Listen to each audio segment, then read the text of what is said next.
Кайфа қалай? Кайфа халука қалың қалай? Айна қайда?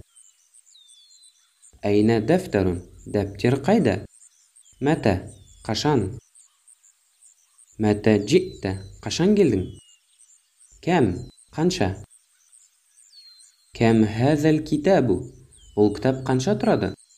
Хәл мысалға хәзә қаламун немесе хәл хәзә қаламун екеуінің де аудармасы бұл қалам ба? Жауабы немесе жоқ деп жауап беріледі.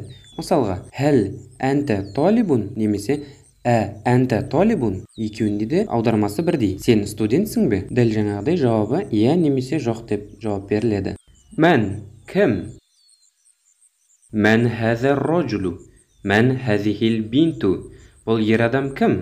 Бұл қыз кім? Мән сұрақ белгісі ер адамға және әйел адамға айтылады. Лимәзә не үшін? Лимәзә фәалта не үшін жасадың? Мәзә екеуі де бірдей не деген сұрақ. Мәзә турид не қалайсың? Мә хәзә бұл не? Әйю қай және қандай деген сұрақ. Әйю ләунун қандай түс? Дәптерге дәл осындай қылып көшіріп жазыңыздар. Ал мысалдарды басқа дәптерге көшіріп жазып алыңыздар.